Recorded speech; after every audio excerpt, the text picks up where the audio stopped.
And this is what Paul is telling the Ephesians here, that our reconciliation, our perfect reconciliation with God, to be reconciled. Everybody understand what reconciled means? That means that me and you have a tiff. If we have a difference, if we come to blows, if we come to arguing, at some point we're supposed to be reconciled. Jesus reconciled us. We're out of reconciliation with God through original sin. But Paul tells the Ephesians, said Jesus is perfect for the He's the only perfect reconciliation between man and God. He is the only one that can deal with it. He is the only one that can make it right. We have to have that perfect will of God.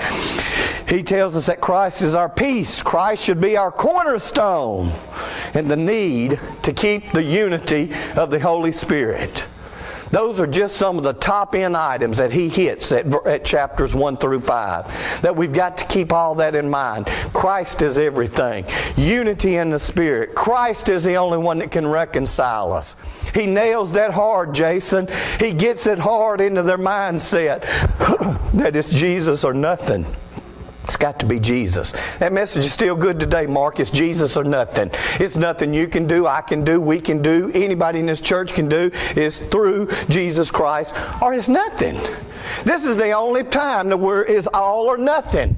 You know, when I was in the military and I would go through them when I was in basic training, sometimes you went through a station and it was like, I don't know, I could just pick one. Throw a grenade. And I had to throw a grenade and hit in that spot, and it had to blow up at the right place.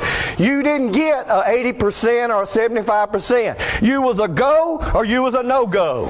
And usually what they done back in them days, before politically, and maybe the Marine back here, maybe he went through the same thing. Before the world became politically correct, they used embarrassment or something to tag it on, and they put a little thing in your head. We had a headband. Did you have the old steel pots, or did you have Kevlars?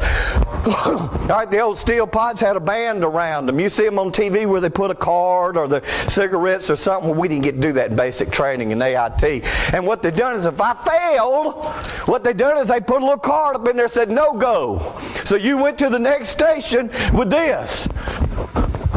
What about your private nurse, your old no-go? You had a no-go sticker on your helmet. You had to walk around until you became a go. They may have not done that in the Navy or wherever you was at. They may have not embarrassed y'all. Maybe they got politically correct. But it's either a go or a no-go. Either you're reconciled with God through Jesus Christ, or you ain't.